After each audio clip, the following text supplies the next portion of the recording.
Sawadee krap, and welcome to Think Pink Podcast. This time we're just going to do a little quick wrap up of 2024 and some goals and stuff I've got for 2025. Well, 2024 was far from my favourite year as a trainer. We definitely had some good highlights in there. Biggest win for the year would definitely have been Panna's fight on 1774 back in February, where he stopped Kyle Buggy in the first round via an elbow, followed by a stomping. My other big highlight for the year would have to have been Big Rig.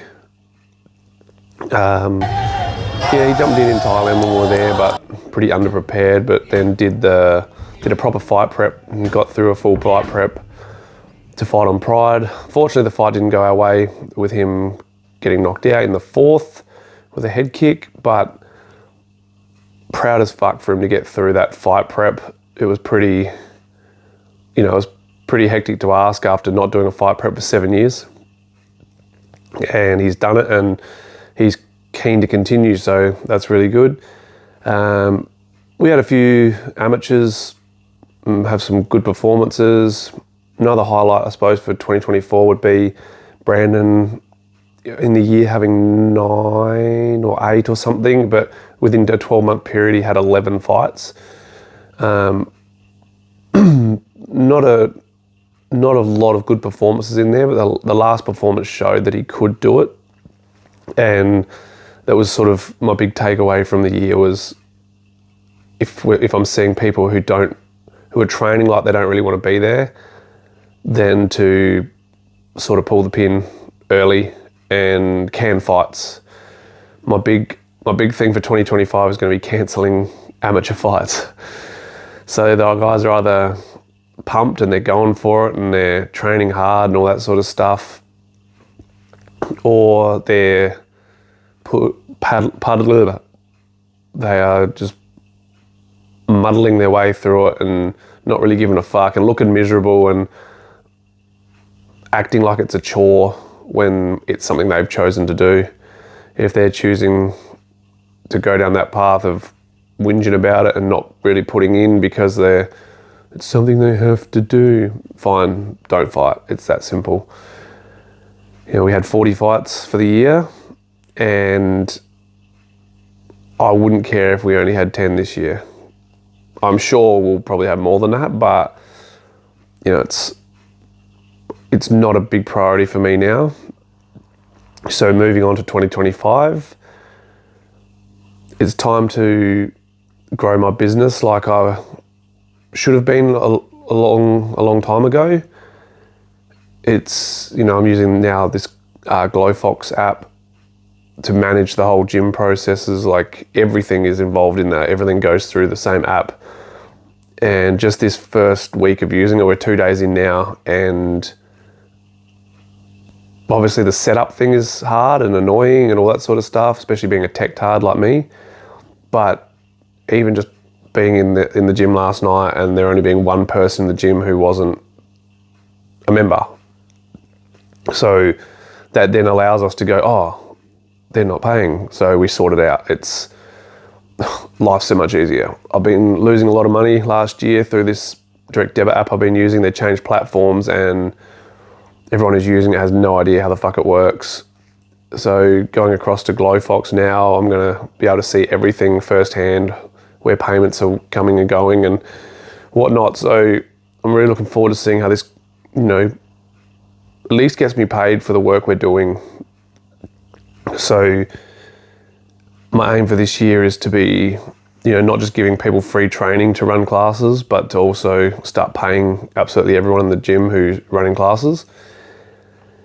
But with now with this system, I can actually every cent that I should be making will be coming in. The last system some weeks I was losing $1,000 through missed payments, which I couldn't work out how to track, and through fees and stuff. So yeah, I think with all the trainers going to now be making some extra dollars, I think it also changes how the classes are run, like how the motivations, my guys are doing really well as trainers anyway. Obviously everyone needs to work on themselves and improve little things here and there, but the commitment they're showing to me has been, hands down, I'm a lucky dude. Like the fact that I can go away and I come back and the gym's still doing what it's doing, and yeah, it's quite impressive how good these guys are. And I've got a good team of them. There's seven trainers, and from kids classes through to the women's classes, through to helping with fighters, all that sort of stuff. And they really have my best interests at heart, which is really nice. I just need now for everyone to step up to the next level, including myself, which is why I'm investing in this new system. The other thing for 2025 is going to be kids classes. I really want to get this kids class thing booming. Clint's going to take over as the boss man, and I'm just looking forward to seeing how he can build it up. And my aim is to have 20 kids constantly. So if we have something like that, then I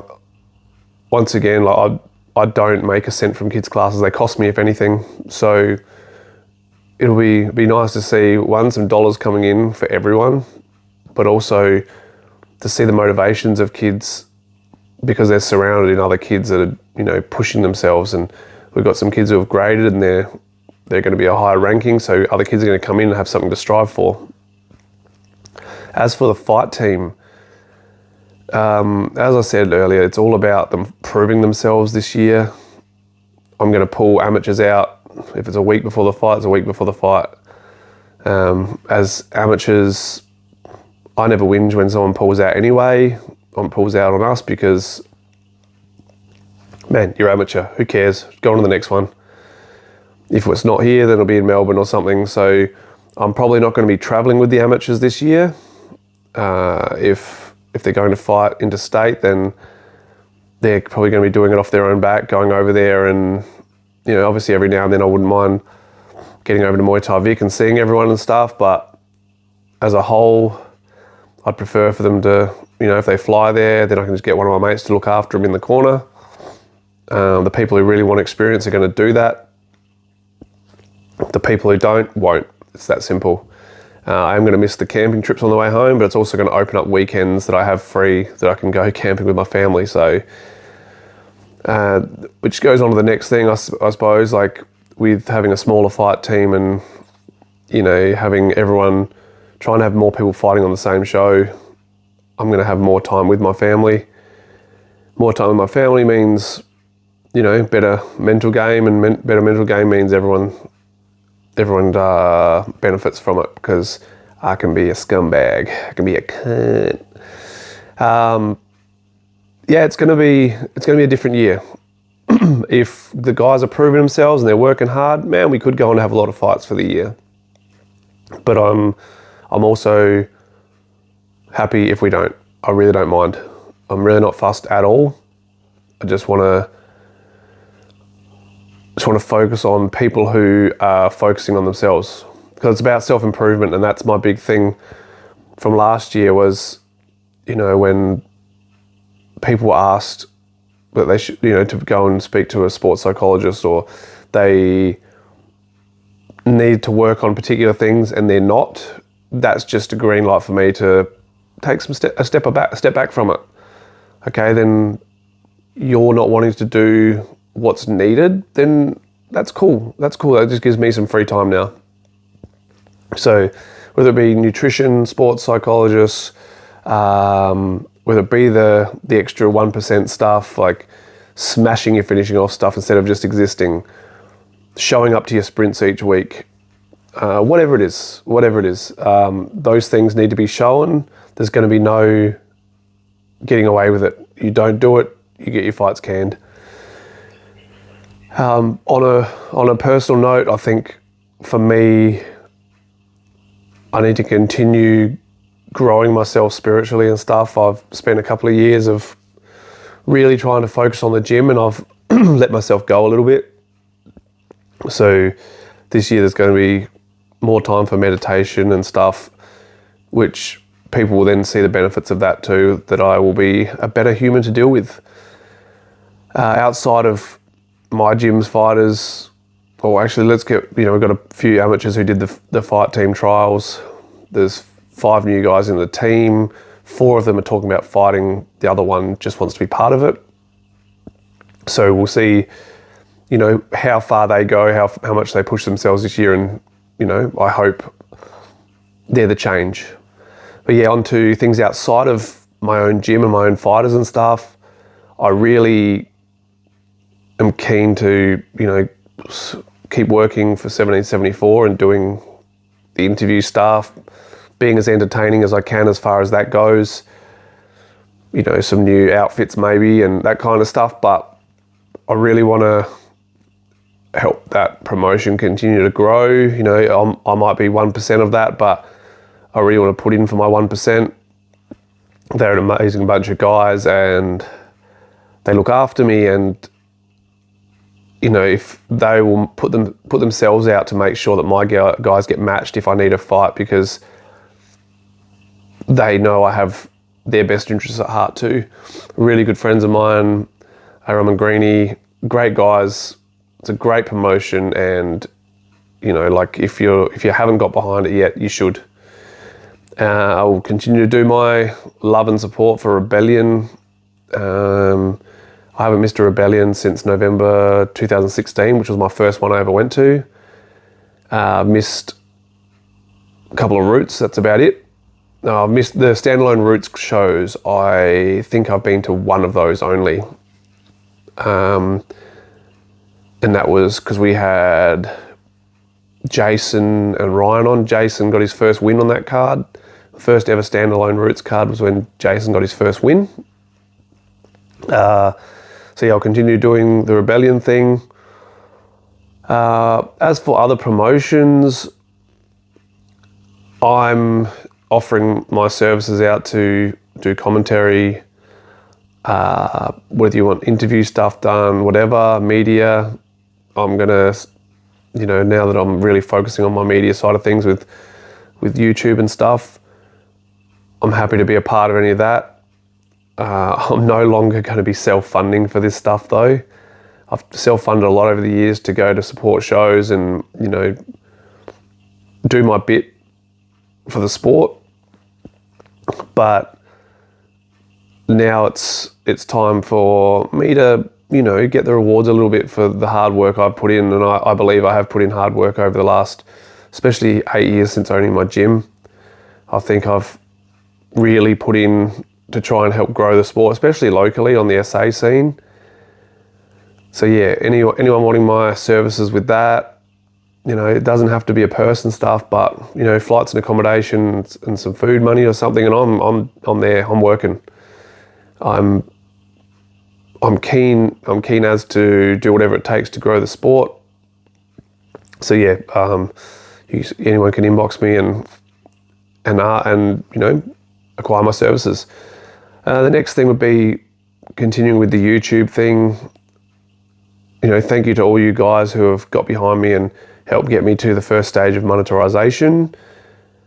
I haven't gone through all the documentation for it yet because right now I just still want to grow the channel more, and I really want to hit 5,000 subscribers before I bother doing too much with it, with the monetization side of it.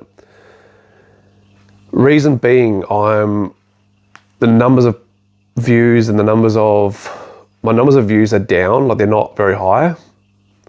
My watch time is pretty good considering, like I have people sticking around to watch what I'm showing, which is good. But I really want to get to more eyes getting onto what I'm putting out there. Obviously that's on me to do, to update my video editing, do some new stuff there. Like, this is all new to me, very new to me. And I'm sure in 2 or 3 years time, when I'm doing really well with YouTube, that I'll look back on, whoa, those things are putrid.